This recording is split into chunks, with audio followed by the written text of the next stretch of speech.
bem-vindo a mais uma aula do treinamento do site do Zero.org. Estamos no módulo 1, conceitos básicos. Hoje vamos abordar o tópico 1.3, o que é sistema operacional, as vantagens de se usar o GNU Linux e as suas interfaces. Sistema operacional e hardware, o que define cada um. O computador é apenas um conjunto de peças unidas pela placa-mãe, ao qual denominamos hardware.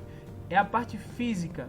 Já o sistema operacional é uma parte lógica, o que não podemos pegar, mais que dá vida ao computador e comunicação entre o hardware, que são as peças. O hardware é o corpo do computador, o software ou sistema operacional é a alma, o cérebro do computador. A função do sistema operacional é gerenciar os recursos do sistema, definir qual programa recebe a atenção do processador, gerenciar memória, criar um sistema de arquivos e etc. Há muitos tipos de sistemas operacionais e a complexidade varia dependendo aí do tipo de função que o sistema é provido e para que o computador vai ser usado.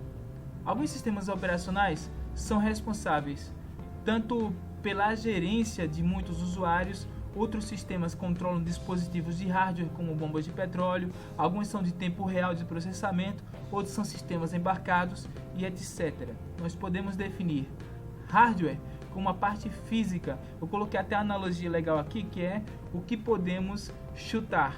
Já também tem a parte de software, que podemos definir que é a parte lógica, a parte que nós podemos xingar.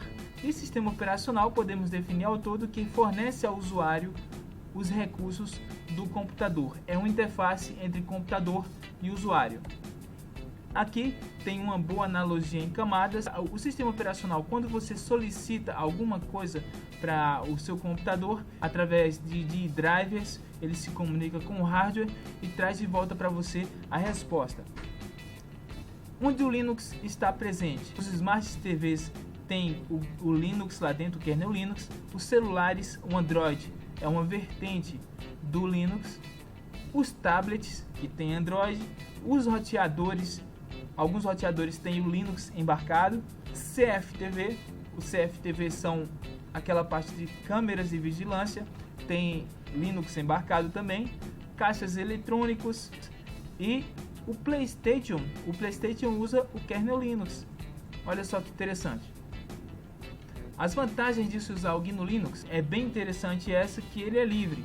As empresas que distribuem o sistema não cobram pelo sistema em si, mas por serviços adicionais como publicação de manuais, suporte, treinamento e etc. Não precisa de licença para se usar o GNU Linux, porque é um sistema que dá liberdade, é dual boot, você pode instalar ao lado de vários sistemas operacionais, seja livre ou proprietário, é real multiusuário. A plataforma Windows ele dá uma mascarada parte de multiusuários, já o GNU Linux não. O GNU Linux realmente é multiusuário. Vários usuários podem usar o sistema operacional ao mesmo tempo. O exemplo disso é o multiterminal. Não precisa reiniciar o computador após modificações de periféricos, de forma alguma. O GNU Linux ou o Linux em si está instalado em mainframes e de repente precisa colocar uma placa de vídeo lá. É de grande porte, não pode ser reiniciado o sistema operacional, não pode ser reiniciado o computador, o mainframe, e pode ser encaixada a placa de vídeo lá e reiniciado apenas o serviço X e a placa de vídeo é reconhecida. Segurança no sistema e não vulnerabilidade de vírus. Qualquer instalação ou alteração do sistema no Linux requer autorização do usuário root, que é o usuário especial administrador do sistema.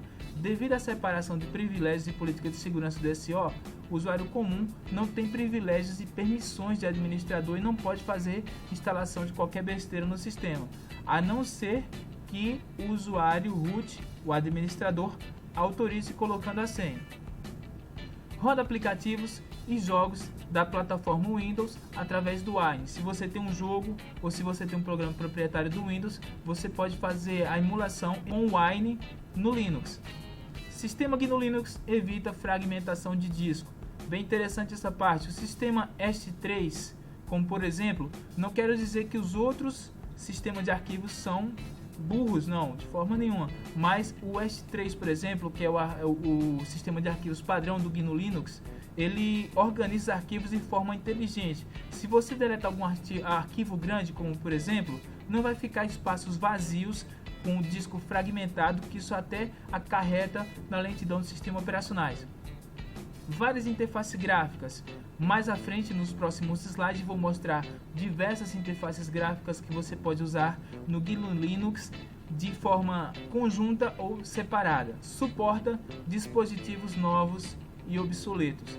A grande parte das distribuições já vem com vários drivers pré-instalados, que no caso você pluga uma impressora, pluga um webcam, pluga um celular, pluga um dispositivo removível, ele já encontra aquele driver e já está operante 100%, tanto drivers e hardwares antigos como os atuais. E essa última parte aqui, que pode ser instalado em diversas arquiteturas, como Intel, Macintosh, ARM, ARM, que no caso são de celulares e etc. É multiplataforma. Esse próximo slide são desvantagens de se usar GNU Linux. Bem, eu como usuário diário não encontro muita dificuldade, mas pode ser que um usuário encontre essa dificuldade que é incompatibilidade com equipamentos. Muitos softwares que permitem o funcionamento de certos equipamentos são feitos exclusivamente para o Windows, o que pode dificultar muito o uso desses com o Linux. Formatos proprietários. Se você quer somente software livre, arquivos de vídeo e áudio nos formatos WMA, WMV, MP3, por exemplo, são formatos proprietários e não são por padrão usados no GNU Linux, mas porém tem vários codecs em repositórios não free que pode solucionar isso. Interfaces gráficas. Enquanto o Windows se prende apenas a uma interface gráfica, existem inúmeras interfaces no GNU Linux, como o XFCE, o Cinnamon, o Unity, o GNOME, o LXDE, entre várias outras interfaces. Também pode ser usado uma mescla de interfaces, como é o caso do nosso querido do Zero, que tem o XFCE por padrão, traços do GNOME e também do KDE. Pode ser instalado em um SO GNU Linux mais de uma interface. Você pode instalar 4 ou 5 interfaces de forma fácil e pode usar também a interface separadamente com o mesmo sistema operacional. Já é notável a liberdade de uso, mas cabe ao usuário final qual interface ele escolhe e qual se adapta ao cotidiano. Aqui está um exemplo de interface que é o GNOME 3. Essa daqui é a interface Unity, ela é usada por padrão no Ubuntu. Essa interface aqui é a Cinnamon, que ela é usada como interface padrão no Mint. Olha que interessante que pode ser o software livre. A interface Cinnamon, ela vem do GNOME 2. Quando o GNOME 3 surgiu de uma forma totalmente diferente, o pessoal fez essa interface Cinnamon. Olha a liberdade que o sistema operacional livre com GPL pode trazer ao usuário. Essa daqui é a interface XFCE, que é a nossa querida interface do Zero.